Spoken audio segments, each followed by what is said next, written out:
तो आपने देखा था कि लास्ट वीडियो में किस तरह मैंने बताया कि हमारे जो हरिहर काका की जो हम कहानी सुन रहे हैं, कहानी जो पढ़ रहे हैं, तो उसमें देखा कि हरिहर काका को सुरक्षा प्रदान की गई है उत्तर प्रदेश माफ़ करिएगा, उत्तर प्रदेश पुलिस क्या पुलिस की तरफ से सुरक्षा प्रदान की गई है, जवान प्राप्त किए गए हैं उनकी सुरक्षा के लिए, बॉडीगार्ड। ठीक है, अब ये इसमें डायरेक्ट इनडायरेक्ट जो है उनमें जो उनके भाई हैं और जो ठाकुरबाड़ी के जो महंत हैं वो उसमें उनका साथ दे रहे हैं। किनका? पुलिस का, मतलब सपोर्ट कर रहे हैं, पुलिस को फोर्स मतलब कर रहे हैं कि आप उनकी मतलब उनका ध्यान रखिए, उनकी रक्षा कीजिए। आशा करता हूँ आपने वो वीडियो जरूर देखा होगा, ना देखा हो तो प्लीज़ देखिए, ये चीज़ें और क्लियर होंगी। और मुझे ऐसा लगता है कि इन वीडियो के माध्यम से आप एक अच्छी विश्लेषीकरण एनालिसिस कर पाएंगे इस चैप्टर का, और जब आप बोर्ड एग्जाम देने बैठेंगे तो मुझे लगता है कि आपको ये बहुत सपोर्ट करेगा, बहुत सहायता करेगा। हम आगे का भाग लेके, मैं हूं मनन भारद्वाज और लर्निंग विद मनन में आप सभी का स्वागत करता हूं। ठीक है, भाग 6 ये चल रहा है और ये मुझे ऐसा लगता है कि अंतिम भाग होगा। इसके बाद एक मैं क्वेश्चन आंसर का भाग लेके आऊंगा और जिसमें समरी भी बताने की प्रयास करूंगा, जैसे कि आप लोग अगर ये वीडियो ना देख पाए तो वो एटलीस्ट जरूर देखें। ठीक है, वैसे मैं ऐसी राय आपको नहीं दूंगा, मैं तो कहूंगा कि आप पूरे वीडियो देखें तो आपको क्लियरिटी मिलेगी। ठीक है, गांव में एक नेताजी हैं, मैंने बताया था ना कि थर्ड पर्सन की क्या एंट्री हो रही है, तो वो ये थर्ड पर्सन यही है। गांव में एक नेताजी हैं, वह ना तो कोई नौकरी करते हैं और ना खेती गृहस्थी, फिर भी 12 महीने मौज उड़ाते हैं। ठीक है, बहुत आनंद से उनका जीवन व्यतीत रहता है। कुछ लोग होते हैं ना बहुत आसानी से मतलब कोई काम धंधा नहीं, फिर भी सब कुछ बढ़िया।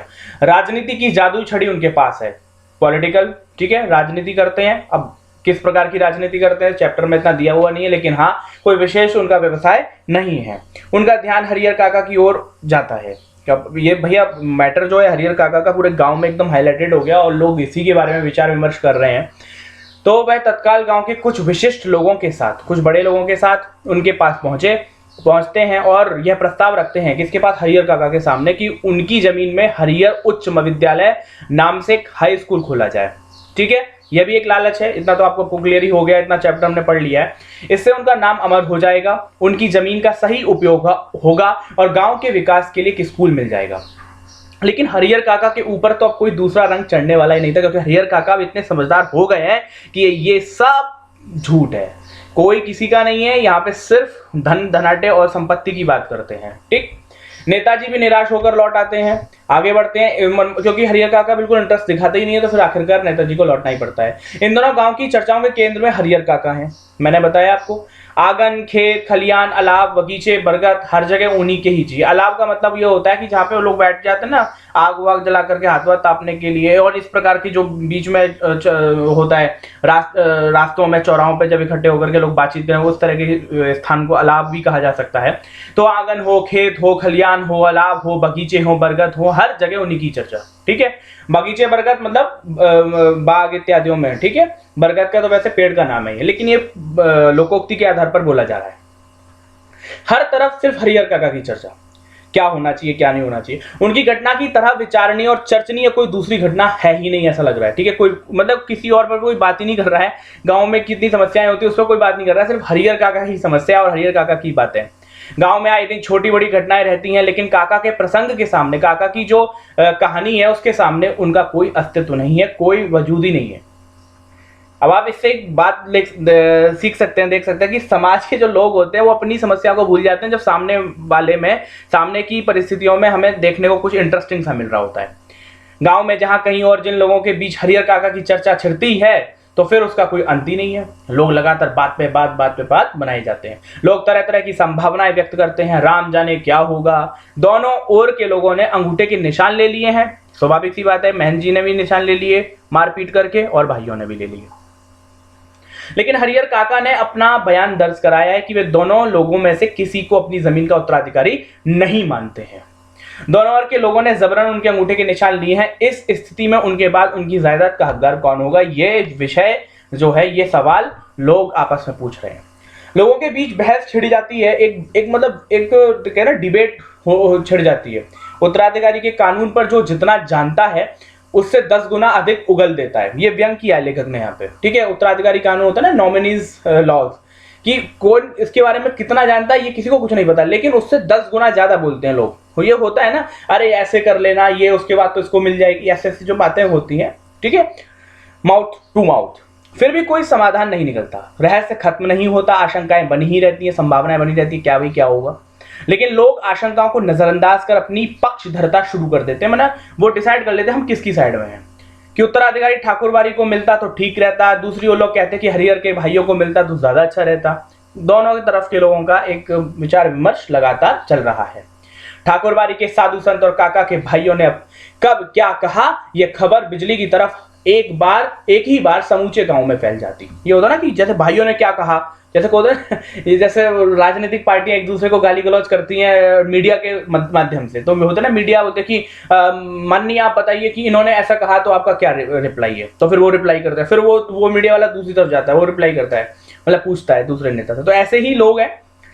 तो यही चीज है कि ठाकुरबाड़ी के साधु संत और काका के भाइयों ने कब क्या कहा, दोनों ही पक्ष ने क्या कहा, ये एक दूसरे को बहुत आसानी से पता चलता और साथ ही साथ बिजली की तरह एक ही बार समूचे गांव मतलब पूरे गांव में बात फैल जाती। खबर झूठी है कि सच्ची, इस पर कोई ध्यान नहीं देता। जिसे खबर हाथ लगती है वह नमक मिर्च मिलाकर उसे चटाकर आगे बढ़ा देता, मतलब उसको उसे बड़ा चढ़ा करके आगे बढ़ा देता। एक खबर तो एक खबर बात देखो, बड़ा इंटरेस्टिंग है। एक खबर आती है कि महंत जी और हरिहर काका के भाई इस बात के लिए अफसोस कर रहे हैं कि अंगूठे के निशान लेने के बाद उन्होंने हरिहर को खत्म क्यों नहीं कर दिया, बात ही आगे ना बढ़ती। अब देखिए कहा है क्या नहीं कहा, ये कुछ नहीं पता, ये लोगों की बातें हैं, ये लोगों के द्वारा बनाई हुई बातें हैं। इनफैक्ट हो भी सकती हैं या नहीं भी हो सकती हैं।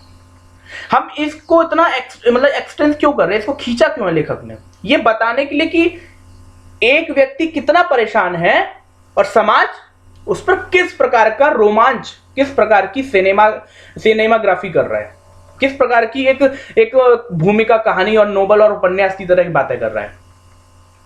दूसरी खबर आती है कि हरिहर मरेंगे तो उन्हें अग्नि प्रदान करने के लिए ठाकुरबाड़ी के साधु संतों और काका के भाइयों के बीच काफी लड़ाई होगी। अब ये भी एक मतलब मरे नहीं है, उससे पहले ही ये लोगों ने मान लिया, यह खबर है कि अग्नि प्रदान मतलब उनकी चिता को जलाने के लिए दोनों पक्षों में लड़ाई हो जाएगी। दोनों ओर से अग्नि प्रदान करने का निश्चय हो चुका है। इस संदर्भ में उनकी लाश हस्तगत करने के लिए खून की नदी बहेगी। हस्तगत माने किसको उनकी लाश मिलेगी, कौन उसकी लाश को जलाएगा, क्योंकि जो लाश को जलाएगा वही उत्तराधिकारी माना जाएगा, ऐसा संदर्भ किया जाता है। एक तीसरी खबर आती है कि हरिहर काका की मृत्यु के बाद उनकी जमीन पर कब्जा करने के लिए उनके भाई अभी से तैयारी कर रहे हैं। इलाके के मशहूर डाकू बूटन सिंह से उन लोगों ने बातचीत की। हरिहर काका की मृत्यु के बाद किसने बात की है, ये उनके भाई। बूटन सिंह एक डाकू है, ठीक है, उसका काम यही है जो होता है सेटलमेंट कराना, जमीनों के माफिया जैसे कह सकते हैं। उन लोगों ने बातचीत पक्की कर ली है। हरिहर के 15 बीघे खेत में से 5 बीघे बूटन लेगा और दखल करा देगा। ये तब हाल है जब हरिहर काका जीवित है। अब ये खबर सच्ची है या नहीं सच्ची है, लेकिन ये खबर उस गांव में घूम रही है, लोगों के मस्तिष्क में, बातों में, विचारों में। अब बूटन की बात कर लेते हैं। 5 बीघे बूटन लेगा और दखल करा देगा। दखल मीन्स सेटलमेंट करा देगा। इससे पहले भी कब्जा करा देगा। इससे पहले भी इस तरह के 2-3 मामले बूटन ने निपटाए हैं। पूरे इलाके में उसके नाम की तूती बोलती है, मतलब लोग डरते हैं, लोग उसको मानते हैं, उसकी बातें सुनते हैं। एक चौथी खबर, महंत जी ने निर्णय ले लिया है कि हरिहर काका मृत्यु के बाद देश के कोने कोने से साधुओं और नागाओं को वह बुलाएंगे। नागा साधुओं की एक तरीके से मतलब कहेंगे कि एक संप्रदाय है, नागा बाबा, आपने सुना होगा। रहस्यात्मक और भयावनी खबरों से देखिए, ये पहले मैं इस पर क्लियर कर देता हूं कि मतलब साधुओं और नागाओं को बुलाएंगे तो मतलब क्या ना कि अपना मतलब वो कहेंगे कि हरिहर काका पर अपना अधिकार जताएंगे कि वो हरिहर काका तो यहाँ पे जमीन देना चाहता था, इसलिए साधुओं और बाबाओं और नागाओं को सबको इकट्ठा कर करके एक माहौल को गर्म करके एक दबाव बना करके तो जमीन हड़पी जाए। रहस्यात्मक और भयावनी खबरों से गांव का आकाश आच्छादित हो गया, ठीक है, मतलब भर गया, अट गया। ये रहस्यात्मक खबरें हैं, भयावह डरावनी भी खबर, भाई क्या होगा, आखिर गांव का माहौल तो खराब होगा ना। दिन प्रतिदिन आतंक का माहौल गहराता जा रहा है। सबके मन में यह बात है कि हरिहर कोई अमृत पीकर तो आए है नहीं। भाई हरिहर जो है वो अमृत तो पिए नहीं है जो मरेंगे नहीं, एक ना एक दिन उन्हें मरना ही है। फिर एक भयंकर तूफान की चपेट में यह गांव आ जाएगा। उस वक्त क्या होगा कुछ कहा नहीं जा सकता। ये कोई छोटी लड़ाई नहीं, ये बड़ी लड़ाई है। जाने अनजाने पूरा गांव इसकी चपेट में आएगा ही, इसलिए लोगों के अंदर भय भी है और प्रतीक्षा भी है। एक ऐसी प्रतीक्षा जिसे जिसे झुटलाकर भी उसके आगमन को टाला नहीं जा सकता। मतलब इस प्रकार की प्रतीक्षा है जिसको झुटलाकर, मतलब आप सोचे कि नहीं भाई नहीं होगा, ऐसा तो नहीं है, क्योंकि हरिहर एक दिन मरेंगे और जैसे ही मरेंगे वैसे ही उनकी जमीन पर हक जताने के लिए दोनों पक्ष आपस में भिड़ेंगे, लड़ेंगे। और हरिहर काका वह तो बिल्कुल मौन हो अपनी जिंदगी के शेष दिन काट रहे हैं, बचे हुए दिन काट रहे हैं भैया। उनको क्या मतलब, एक नौकर रख लिया उन्होंने, वही उन्हें बनाता खिलाता है। उनके हिस्से की जमीन से जितनी फसल आती है उससे अगर वे चाहते तो मौज की जिंदगी बिता सकते, लेकिन वह तो गूंगेपन का शिकार हो गए।